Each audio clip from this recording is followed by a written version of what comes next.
샬롬, 기도원 김 목사의 동행입니다. 제가 여러분들에게 말씀을 전할 때 두 가지 방면을 생각합니다. 한 가지는 여러분들에게 위로와 치유, 믿음과 소망을 메시지를 전해서 여러분들의 심령이 회복되기를 원하고, 또 한 가지는 성경 속에 있는 여러 가지 영적 법칙들을 풀어 함께 은혜를 나누는 두 가지 방면으로 말씀을 전하고 있습니다.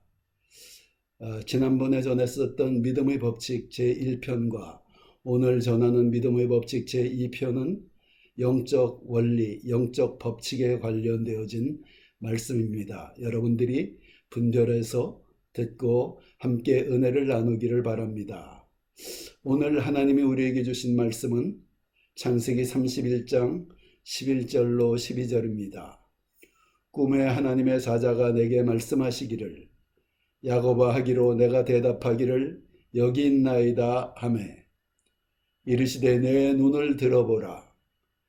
양떼를 탄 순양은 다 얼룩무늬 있는 것, 점 있는 것과 아롱진 것이라. 라반이 내게 행한 모든 것을 내가 보았노라.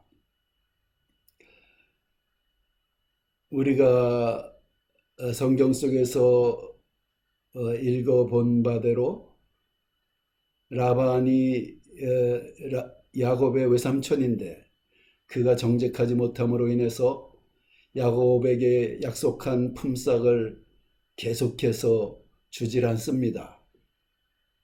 14년, 15년 넘게 일을 했는데도 여전히 야곱에게는 남은 것이 전혀 없었어요.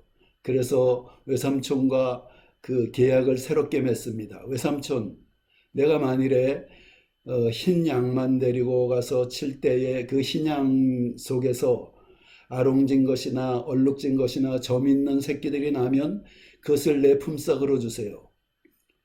라반은 그 말을 이해할 수가 없었으나 자기에게 좋은 조건의 계약이므로 그렇게 계약을 맺습니다. 그런데 야곱이 그런 있을 수 없는 계약 조건을 내건 이유가 있었어요. 오늘 본문의 말씀처럼 하나님이 야곱에게 약속하신 것입니다. 야곱아, 내가 앞으로 새끼를 낳을 때 흰 양이 짝짓기를 할지라도 얼룩진 것과 아롱진 것과 점 있는 새끼들이 낳을 것이니 그렇게 외삼촌과 그 계약을 하라. 이런 계시를 하셨어요. 이런 레마의 말씀을 야곱에게 주신 것입니다. 그래서 야곱이 그렇게 상식적으로 이해할 수 없는 조건을 외삼촌에게 내걸었었고 외삼촌은 기꺼이 그 조건을 받아들였습니다. 그런데 야곱이 그 하나님이 주신 꿈을 받고도 야곱이 한 일이 있었어요. 어떻게 했느냐? 본래 양과 염소들은 그 물 마시는 물구유 앞에서 짝짓기를 합니다. 그곳에서 휴식을 취하고 짝짓기를 합니다. 그런데 야곱이 그 물구유 앞에다가 단풍나무와 신풍나무에다가 흔적을 내고 점을 만들고 아롱지게 해서 그것을 물 마시는 양들 앞에다 이렇게 걸어놨어요.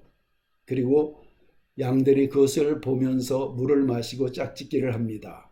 그 이후로 계속해서 양들이 새끼를 낳으면은 점 있는 것, 아롱진 것, 그리고 얼룩진 새끼들을 낳게 돼서 야곱이 거부가 되는 그런 초자연적인 역사가 성경에 기록이 되어 있습니다.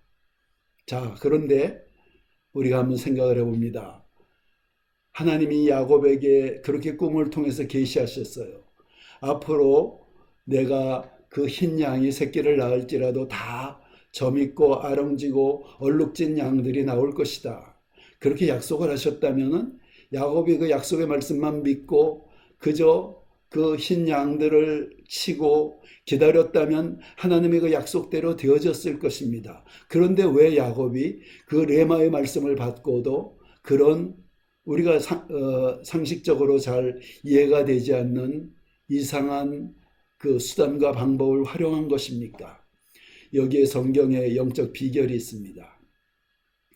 성경을 연구해 보면은 그 당시는 대가족 제도였기 때문에 아브라함과 그 아들 이삭, 그리고 그 아들 된 야곱, 그 아들 야곱이 할아버지 아브라함과 함께 산 기간이 약 15년 정도 됩니다. 야곱이 약 15살 될 때까지 할아버지와 함께 살았어요. 그러니까 그동안에 그 할아버지 아브라함으로부터 여러 가지 인생에 대해서, 아니면 그 삶에 대해서, 살아가는 방법들에 대해서 지혜를 배우기도 하고, 무엇보다도 영적 하나님과의 관계에 대한 그 영적 교육을 받았습니다. 그때 아브라함이 야곱에게 그 영상의 법칙에 대해서 가르쳐 줬어요. 아브라함이 경험했었던, 분명히 하나님이 아브라함에게 내가 갈대아 우르를 떠나 내가 내게 지시한 땅으로 가라. 그러면 내가 너를 큰 민족을 이루게 하고 내게 복을 주어 내가 복의 근원이 될지니라, 내 이름을 창대케 할지니라, 이런 레마의 말씀을 받았음에도 불구하고 10년이 지나고 15년이 지나고 세월이 많이 지나면서 그 약속이 아직 성취되지 않고 약속대로 믿음의 자녀가 생기지 않았을 때 하나님이 아브라함에게 그 영상의 법칙을 활용했던 것이 성경에 기록이 되어 있습니다. 밤하늘의 수많은 별들을 바라보게 하고, 아브라함아, 저 밤하늘의 수많은 별들처럼 내 자손이 많아질 것이다. 85세 된 아브라함, 아직 전혀 자녀가 없는 아브라함에게 그런 그 하나님이 영상의 법칙을 활용했어요. 아브라함이 밤만 되면 수많은 별들을 보면서 지금 내가 비록 자식이 없지만 하나님이 내게 약속하신 바대로 때가 되면 저 밤하늘의 수많은 별들처럼 내게 많은 자손이 생기리라, 이런 영상의 법칙을 하나님이 아브라함에게 활용했고, 때가 되면 그 약속대로 아브라함이 이삭이라는 자녀를 낳았습니다. 아브라함이 그 하나님이 자기에게 활용하신 영적 법칙, 그 영상의 법칙을 아들 이삭에게, 또 손주 야곱에게 가르쳐 줬었던 것입니다. 그러니까 야곱이 하나님의 그 약속, 꿈에, 야, 내가 앞으로 흰 약을 칠지라도 그 양으로부터 여러 가지 그런 얼룩지고 아롱지고 점 있는 것들, 그런 새끼들이 나올 것이다 라는 그 레마의 말씀을 받았음에도 불구하고 그것만으로 그 사실이 도대체 믿어지지 않으니까 아브라함에게 배운 그 영상의 법칙, 그 법칙을 활용해서 그 양이 물 마시는 물구유 앞에다가 그렇게 한 것입니다. 그러면서 그것을 보면서 야곱의 마음에 확신이 더 생겼던 것입니다. 하나님이 주신 레마에 대한 확신을 영상의 법칙을 통해서 그 야곱이 활용했던 것입니다. 자, 여기에 이런 영적 비밀이 있어요. 우리가 레마의 말씀을 받았을 때 그 레마의 말씀은 분명히 기적을 일으키게 됩니다.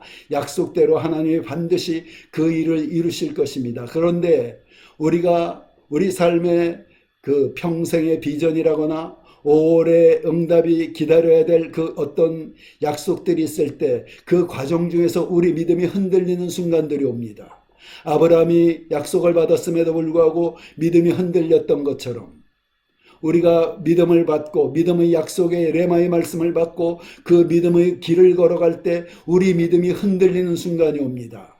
그럴 때 하나님이 아브라함에게 활용하셨던 그 영상의 법칙을 우리가 활용해야 된다는 그 교훈이 오늘 본문의 말씀에 있는 것입니다. 야곱이 활용했던 것처럼 우리가 우리에게 주신 하나님의 그 레마의 말씀에 선명한 영상의 법칙을 활용하시기 바랍니다. 믿음은 들음에서 나며 들음은 그리스도의 말씀으로 말미암았다고 하셨지만 그 말씀을 받은 그 말씀이 선명하게 이루어진 것을 우리가 마음속에 영상으로 그리시기 바랍니다. 그 약속, 우리 미래의 꿈과 환상이 이루어진 모습을 선명하게 마음속에 그리시기 바랍니다. 혹은 우리가 기도하고 있는 그 기도의 제목들이 이미 이루어진 것을 선명하게 그리며 기도하시기 바랍니다. 그 마음속에 그려진 영상이 우리의 믿음을 강화시키고 견고하게 하는 믿음의 법칙이라는 사실을 여러분들이 기억하시기 바랍니다. 그 영상이 우리 마음속에, 우리 심령 속에 선명하지 않으면은 하나님이 주신 레마의 말씀들도 오랫동안 기다리는 그 과정 속에서 흔들림이 있게 됩니다. 의심과 회의가 오게 됩니다. 그러나 우리가 선명한 영상을 마음속에 분명히 그리고 있으면 하나님이 하신 약속의 말씀들, 그 여러 가지 경로들을 통해서 주신 레마들이 흔들림이 없이 견고하게 우리 마음속에 선명하게 그려져 있으므로 때가 되면 그 레마의 말씀이 우리 마음속에 그려진 대로 이루어지는 놀라운 역사가 나타나게 되는 것입니다. 이것이 레마의 말씀에 이어서 하나님의 아브라함에게 그 영상의 법칙을 활용하신 영적 의미입니다. 그 사실을 기억하시고 여러분들이 기도하고 있는 기도의 제목들, 혹은 여러분들이 가고 있는 그 꿈과 환상의 길들, 여러분들이 미래에 이루어질 그 비전들을 선명하게 여러분들의 마음속에 그리고 끊임없이 바라보면서 끊임없이 기도하고 믿고 나아가서 마침내 때가 이루어짐의 그 역사가 여러분들 삶에 풍성한 열매를 맺는 역사가 나타나는 믿음의 사람들 되시기를 예수 그리스도 이름으로 축원합니다.